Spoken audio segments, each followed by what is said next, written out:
Bonjour à tous et bienvenue sur ma chaîne Le Souffle de la Vie, où je suis ravie de pouvoir vous accueillir à nouveau et pouvoir vous exposer, vous expliquer mon projet sur 2025, toujours à travers des tirages de cartes et des guidances et aussi de la méditation.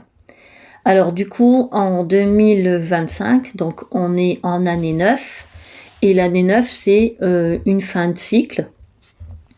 Donc c'est une clôture et c'est un achèvement pour aller vers du nouveau, peut-être vers une renaissance, du renouveau en 2026.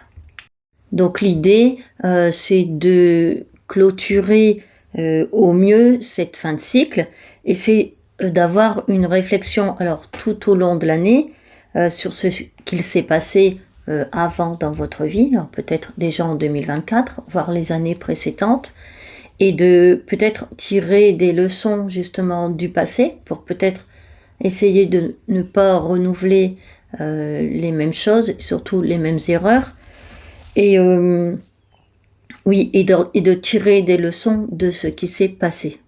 Donc c'est aussi peut-être me demander ce que je ne veux plus dans ma vie ou ce que je voudrais,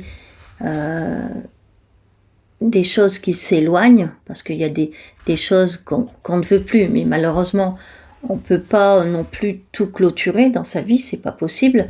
Donc ce que je ne veux plus, et aussi ce que je veux voir arriver ou ce que je voudrais voir arriver en 2026 et aussi dans mon futur. Donc on pourra noter ce qu'on ne veut plus et ce qu'on veut aussi voir arriver.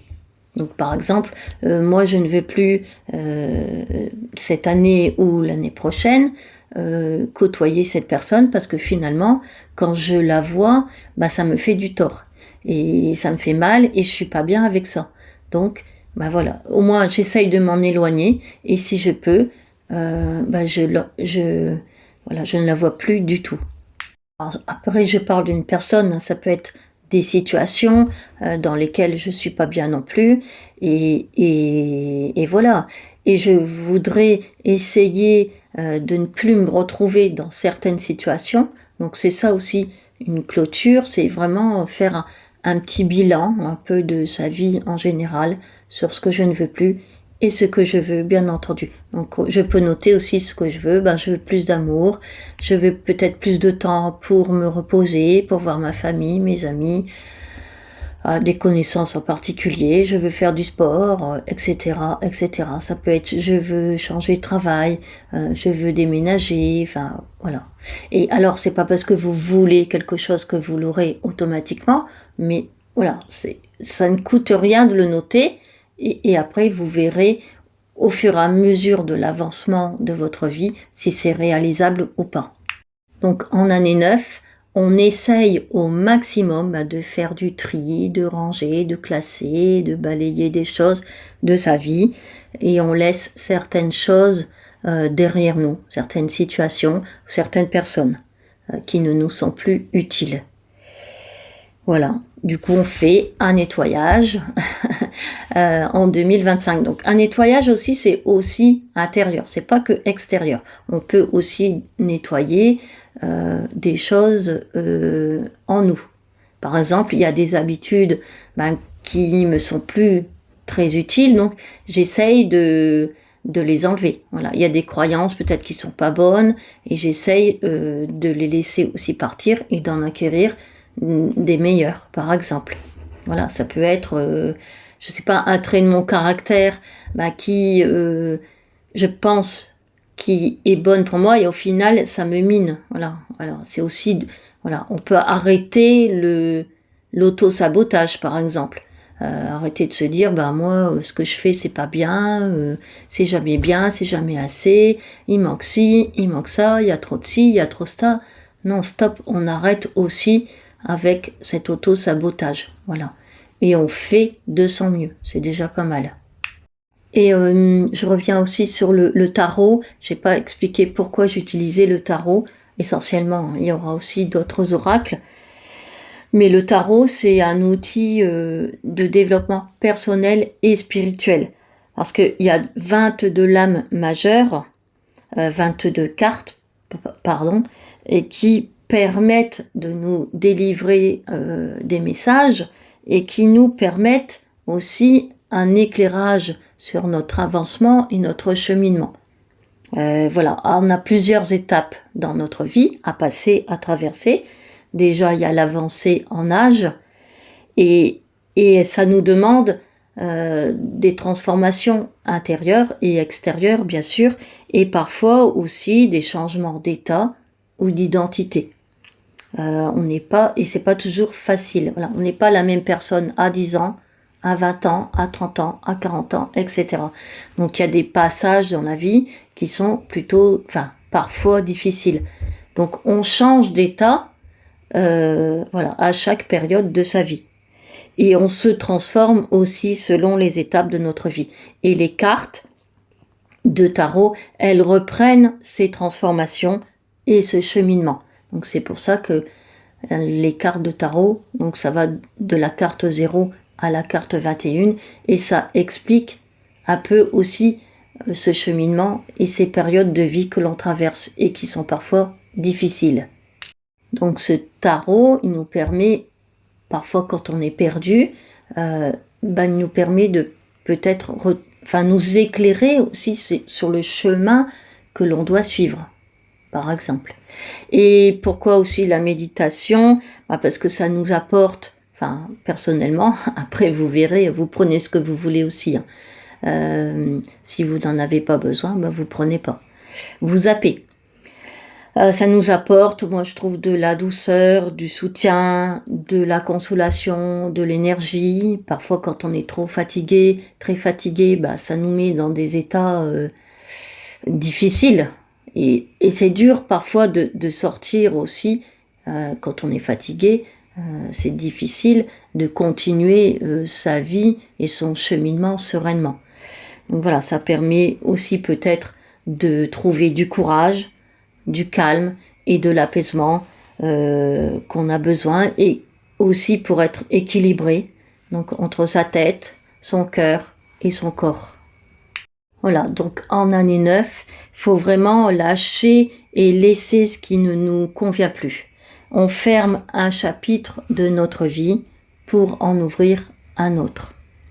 Et alors du coup, le 9, c'est aussi, je regarde mes notes entre deux, excusez-moi, c'est l'année de l'éveil, bien sûr, et de la spiritualité. Pardon. Alors si possible, pour cheminer au mieux, je pense qu'il faut s'éveiller à certaines choses et aller vers plus de sagesse, en fait, en soi et autour de soi. Alors la spiritualité, j'y reviendrai dessus parce que c'est un gros chapitre. Il y a beaucoup de choses à en dire, mais en gros, c'est le contraire de tout ce qui est matériel. Voilà, ça peut passer par une religion, quelle qu'elle soit. Vous pouvez être spirituel en pratiquant une religion, mais pas que. Ça peut être, voilà, si je crois pas en un Dieu, quel qu'il soit, je peux croire en certaines choses dans ma vie, et ça me permet aussi de garder un peu la foi, l'espoir, et puis le courage de continuer ma vie, parce qu'on a tous des épreuves de vie difficiles, et c'est parfois très compliqué de continuer malgré ces épreuves et ces souffrances. Moi, je trouve que aller vers la spiritualité et s'ouvrir à la spiritualité, c'est aussi, c'est peut-être un peu utopique, mais aller vers une certaine forme de guérison intérieure et extérieure. Vous verrez au fur et à mesure des vidéos que je vais poster et expliquer la spiritualité.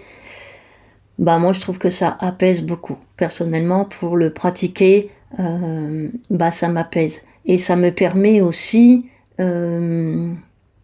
parfois comment dire, quand je doute, ou quand j'ai plus d'espoir, ou quand j'ai des peurs, quand la vie elle est incertaine, ça me permet de trouver le courage, voilà, pour continuer et dépasser ces peurs, ces doutes, ces incertitudes que la vie elle nous met sur notre chemin. c'est inévitable. On a tous des peurs, on a tous des doutes, pardon, et des incertitudes. Et c'est parfois très difficile d'avancer avec tout cela. Et le 9, donc l'année 9, c'est aussi le plus puissant des nombres en numérologie. Donc sa symbolique, elle va être forte et je pense que ça va avoir quand même un impact assez fort sur nous-mêmes. Donc peut-être sur aussi nos réactions, nos comportements, nos décisions. Tout ça, ça va être important pour la suite, bien entendu. Et le chiffre 9, c'est aussi comme un idéaliste qui aura d'abord un impact sur nous-mêmes, et puis après peut-être sur le monde qui vous entoure, et le monde encore plus loin, voilà, sur l'humanité, je l'espère. C'est aussi s'ouvrir aux autres, aller vers les autres et au collectif, au monde qui nous entoure. Voilà, c'est pas que pour nous. Ça commence par nous, la transformation et la fin de cycle, ça commence d'abord pour nous-mêmes, en premier bien entendu, et après on essaye de rayonner sur les autres et sur le monde. Alors c'est, c'est peut-être aussi apporter sa pierre à l'édifice, même si c'est tout petit, et si on est tout petit dans le monde, c'est pas grave, on apporte quand même une pierre à l'édifice, comme le colibri, il apporte sa petite contribution à la nature et au monde qui l'entoure.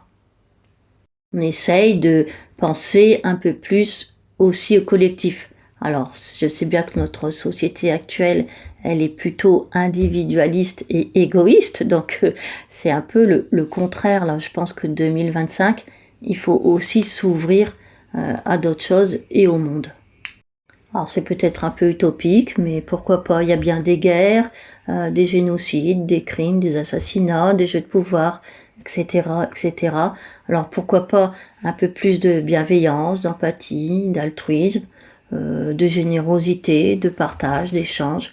Moi je trouve que c'est quand même important d'être aussi dans le positif. Alors ça va pas tout régler, tout n'est pas tout beau, tout rose dans une vie, et dans une année, c'est pas possible, il y a toujours des épreuves qui arrivent et des choses qu'on ne veut pas. Mais voilà, essayons un minimum d'être positif et d'avancer au mieux déjà dans notre vie. Donc voilà le programme pour 2025, cette fin de cycle. On boucle un chapitre de sa vie, on fait du tri, du nettoyage, et pour essayer d'aller vers 2026, qui sera une année 1, donc l'année du commencement, du nouveau, du renouveau, d'une renaissance. Donc c'est un passage là, on doit se préparer à ça. Voilà, j'espère que vous avez compris mon programme. Et alors je rappelle, je l'ai déjà dit, mais je le rappelle, que j'ai pas la science infuse et que vous prenez bien sûr ce dont vous avez besoin. Vous gardez votre libre arbitre, bien entendu. Voilà, chacun est libre de choisir ce qu'il veut entendre. Et selon ma disponibilité, alors je ne sais pas si je ferai 2 tirages par mois, je verrai, voilà, selon l'avancée et puis mon temps, parce que j'ai autre chose aussi à faire. Mais bon, voilà, tout le monde est bien occupé dans sa vie. Donc voilà, je ne peux pas vous dire si je vais faire une guidance par semaine ou 2 par mois ou 3. Donc vous verrez au fur et à mesure, vous découvrirez ça très vite. Et ben moi je vous remercie de votre écoute, de votre soutien parce que j'en ai besoin aussi. Et je vous dis à bientôt.